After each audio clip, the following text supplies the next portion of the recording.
제가 지금 와 있는 곳은 전라북도 익산의 미륵사지입니다. 이 미륵사지는 동양에서 가장 큰 사찰로 알려져 있습니다.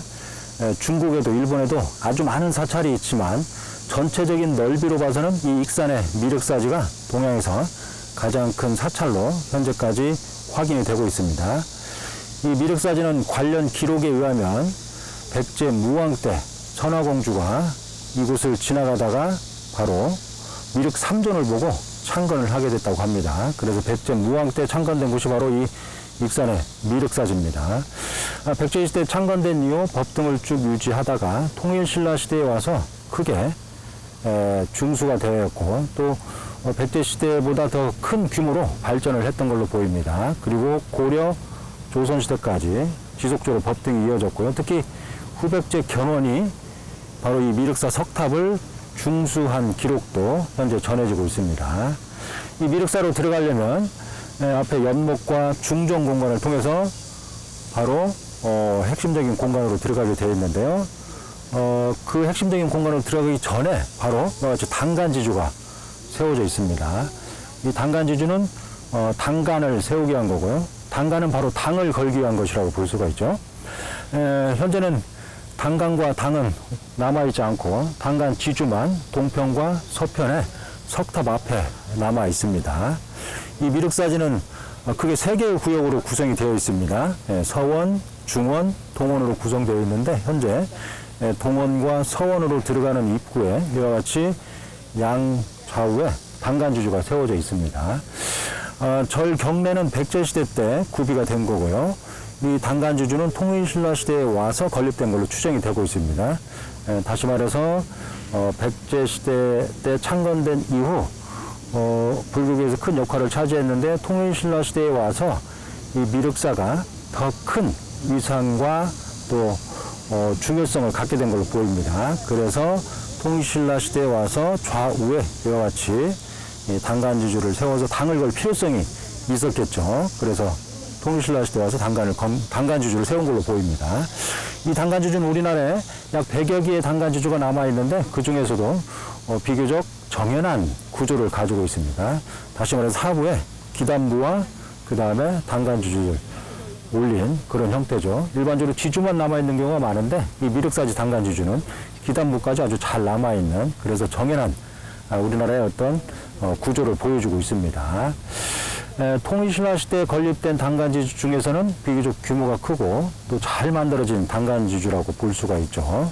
애석하게도 단간과 그 다음에 당은 남아있지 않지만 지주만 남아있는 우리나라 통일신라 시대 단간지주 중에 대표적인 단간지주다 이렇게 이야기할 수가 있습니다.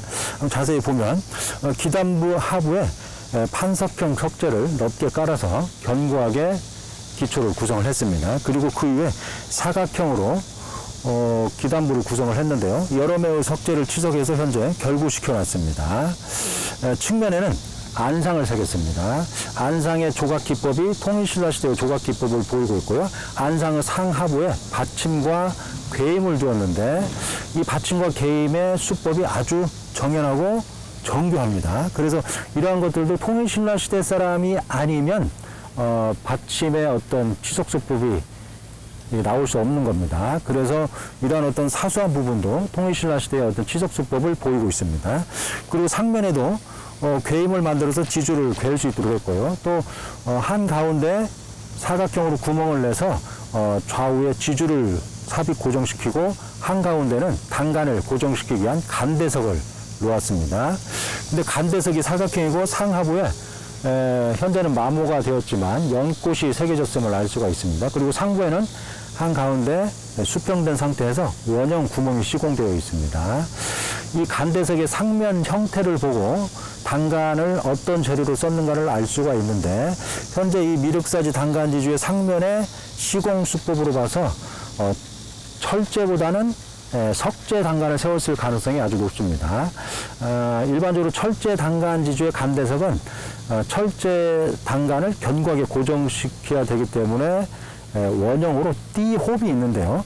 석재나 나무는 그런 띠홈이 없습니다. 하부에 고정시키기만 하면 되니까요. 그래서 그런 시설상의 차이를 보고 어떤 재료의 단간을 세웠는가를 우리가 추정을 해볼 수가 있습니다. 어쨌든 이 미륵사지 단간지주는 석재 단간지주를 세웠을 가능성이 아주 높고, 실제 왼쪽 편에 보면 단간을 세웠을 때 사용된 석재 단간지주의 일부 파손된 부분이 남아 있습니다. 평면 팔각형으로 마련을 했고요. 상부에 약간의 홈이 있는데, 저게 상부와 하부에 있는 단간을 서로 결고시켜서 철띠로 고정시키기 위한 그런 부분이라고 볼 수가 있습니다.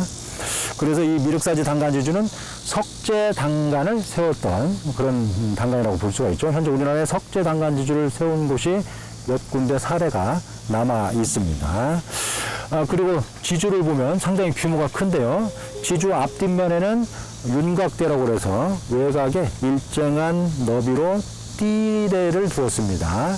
그래서 장식을 하고 있고요. 그리고 바깥면에도 별도로 한 가운데 원형으로, 그러니까 반원형으로 띠홈을 두었습니다. 저걸 종문대라고 합니다. 세로로 문양을 새긴 대다, 이렇게 해서 종문대라고 하는데, 어쨌든 지주 외곽면에 윤곽대와 종문대를 둔 이런 장식적인 기교를 가한 단간지주는 거의 대부분 통일신라 시대 또는 고려 초기에 만들어진 지주들이 그런 장식적인 기교를 보이고 있습니다. 그래서 이 단간지주도 전반적으로 통일신라 시대에 기법을 가지고 있다고 우리가 이야기를 할 수가 있습니다.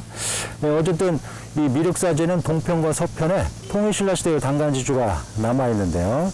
우리나라에 현존하는 단간지주 중에 전체적으로 규모도 크고 정연한 그런 수법을 보이고 있다는 점에서 상당히 중요하고, 특히 한가운데 단간을 석재로 세운, 우리나라에서는 비교적 오래된 그런 석재 단간지주의 사례를 보여주고 있어서 상당히 중요한 예라고 볼 수가 있습니다.